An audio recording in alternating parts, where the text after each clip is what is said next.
সিরিয়ায় ক্রমেই তীব্রতর হচ্ছে প্রেসিডেন্ট বাশার আল আসাদ বিরোধী বিক্ষোভ। এর মধ্যেই বাশারের বাবা হাফিজ আল আসাদের একটি ভাস্কর্য ভেঙে ফেলেছেন বিদ্রোহীরা। এই ঘটনার একটি ভিডিও সামাজিক যোগাযোগ মাধ্যমে ছড়িয়ে পড়েছে। দামেস্কের শহরতলিতে থাকাও এই ভাস্কর্যটি ভাঙা হয় বৃহস্পতিবার। ওই দিন আল্লাহু আকবার বলতে বলতে বিশেষ যন্ত্রের মাধ্যমে ভাস্কর্যটির মাথা খুলে ফেলে বিক্ষুব্ধ জনতা। পরে সেটি ট্রাকে করে অন্য জায়গায় নিয়ে যাওয়া হয়। এদিকে সিরিয়ার দক্ষিণাঞ্চলীয় দারা এবং সোয়েদা শহরের বেশিরভাগ এলাকা দখলে নিয়েছে সশস্ত্র বিদ্রোহীরা। এরই মধ্যে সেসব এলাকা থেকে সরে গেছে সিরীয় সেনাবাহিনী। দারা শহরটির পতন প্রেসিডেন্ট বাশার আল আসাদের বাহিনীর জন্য গত এক সপ্তাহে চতুর্থ কৌশলগত ক্ষতি বলে মনে করা হচ্ছে। গত 27 নভেম্বর আল কায়েদার সঙ্গে সংশ্লিষ্ট সিরিয়ার বিদ্রোহী দল তাহরির আল শামের নেতৃত্বে সরকারি বাহিনীর উপর আকস্মিক হামলা শুরু করে বিদ্রোহী গোষ্ঠীগুলো। এক পর্যায়ে বিদ্রোহীরা সিরিয়ার দ্বিতীয় বৃহত্তম শহর আলেপ্পা দখল করে নেন। এরপর বৃহস্পতিবার মধ্যাঞ্চলীয় হামা শহর থেকে পিছু হটে সরকারি বাহিনী।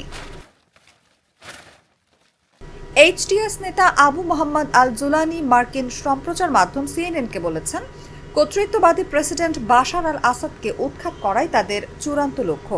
এদিকে সিরিয়ার বর্তমান পরিস্থিতি নিয়ে আলোচনা করতে আজ শনিবার কাতারের রাজধানী দোহায় বৈঠকে বসতে যাচ্ছেন তুরস্ক, ইরান ও রাশিয়ার পররাষ্ট্রমন্ত্রীরা।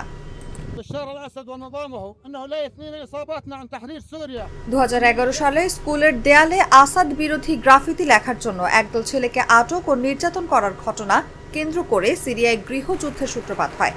সেই থেকে এই পর্যন্ত এই গৃহযুদ্ধে গত 13 বছরে 5 লাখেরও বেশি মানুষের মৃত্যু হয়েছে। এছাড়া সিরিয়ার অর্ধেকের বেশি বাসিন্দা তাদের বাড়িঘর ছেড়ে পালিয়েছে।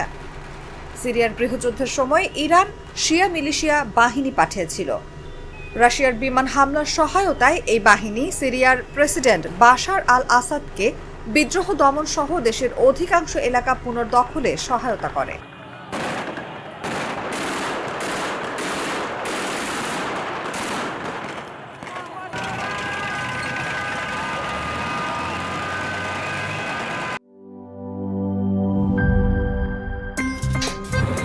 আমার একটা স্মার্ট সিদ্ধান্তে 25% গ্যাসের খরচ কমেছে। ভাবছেন কিভাবে?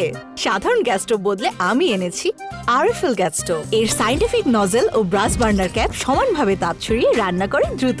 তাই গ্যাসও বাঁচায় 25%, টাকাও বাঁচে 25%। আরএফএল গ্যাস স্টোভ নিরাপদ ও গ্যাস সাশ্রয়ী।